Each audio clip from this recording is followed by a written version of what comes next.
The next story just dropped yesterday, 2 days ago.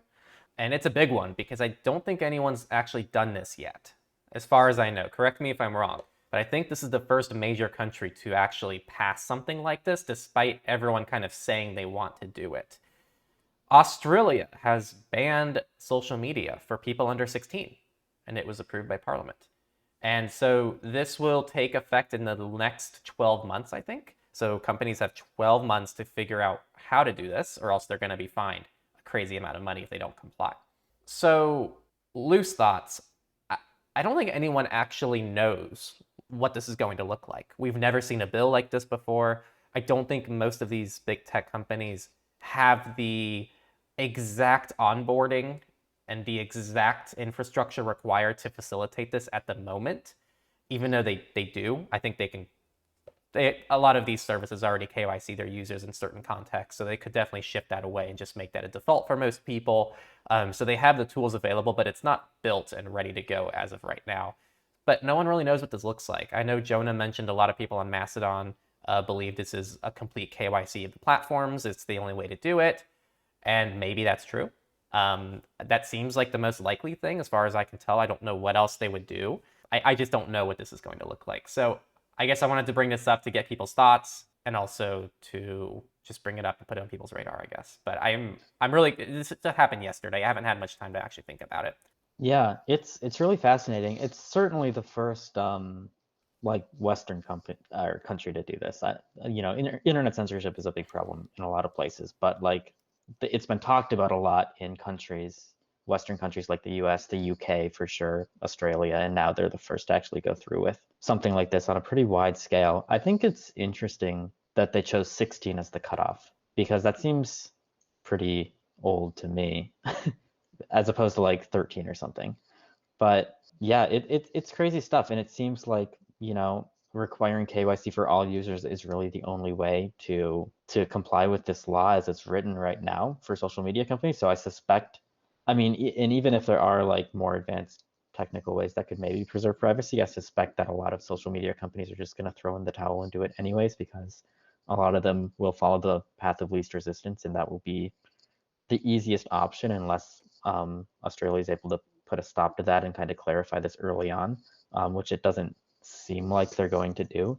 So it's a pretty bad situation overall in Australia at the moment. I don't really know what's going to come with this. And like you said, I don't think a lot of people, I don't think anyone really knows what's going to happen right now because it's kind of all up in the air. They've just decreed that this will happen and left it up to everyone else to kind of worry about and interpret how they see fit. Yeah, I guess where I'm conflicted on this is I actually do, and maybe this is a hot take in our community, but I actually don't think that children should be on social media. Right. And I do think that in itself isn't a hot take, but I don't know what a solution is to that. So I think that this Yeah. is a solution that is being proposed, and it's being proposed in the US as well in many states. I know a lot of states locally are trying to do this, and it's a problem. I think the one thing I wish people talked about more, and this is what I touched on my Mastodon post I was trying to pull up while you were talking. What I posted yesterday was in light of Australia banning social media from children under 16, while I think it's a net gain for children, it's still a net loss for adults. These platforms prove time and time again that they're damaging to people of all ages. Until the incentive shifts away from attention, everyone will be victim to algorithmic social media and its negative impacts on society. And I think to take that a step further, children can't vote, adults can. We're still capturing all the adults and manipulating adults with these social media platforms. And they're the ones that Yeah. are making decisions for the children, right? Indirectly. So I do think something needs to happen to these platforms, and I don't think KYCing and banning specific people from the platform will actually fix any root issues. But I think in the short term, I understand how this might be beneficial to kids, but I don't know. I know some people come in and say it's not the government's job to parent, and it's the parent's responsibility to moderate that. So, like I said, I just have so many thoughts on this because it just happened yesterday, and I haven't actually put together enough time to really make an assessment of it. But it's a really interesting situation, and I think it could have really interesting. My biggest concern here is normalizing KYC. I don't Right. want people to get used to, oh, I have to open a new email account. Time to go grab my ID before I grab my computer, if that makes sense. Yeah, I don't know. Sorry if I just went on a tangent there. Did you have anything to say to that or any other thoughts? No, I agree. I mean, it's not the whole social media thing, it's not good for society overall, and something has to be done. But like exactly like you said, I don't think that this is the answer. And I don't think that, any kind of forced KYC to like browse the internet makes any sense at all. So it's kind of a troubling path that all of these countries have decided to go down. And it's really like it is a lot of focus on like, you know, only protecting children when in reality like a lot of people are affected by this, like you were saying, adults especially, who there needs to be more regulation on like how these companies could use data in the first place. There needs to be good privacy regulation, that would prevent some of this crazy algorithmic stuff from happening, in the first place on social media. And nobody seems to want to tackle that. They seem to want to take this approach instead, the think of the children approach. Yeah. And also, I just my minor rant. You know what I'm so sick and tired of? I'm tired of, which by the way, I find obnoxious as well. I think seeing like 7-year-olds on the bus on their iPad on full speaker, and I'm hearing whatever silly game they're playing is obnoxious to me. And I think it's kind of it's a sad reflection of society in a lot of ways. But I think what's even sadder is seeing like a child, because I've seen the opposite scenario as well, where it's like a kid in a waiting room waiting at the doctor's office, like pulling on their like parent's arm, and the parent's just on their phone, totally distracted from their child too.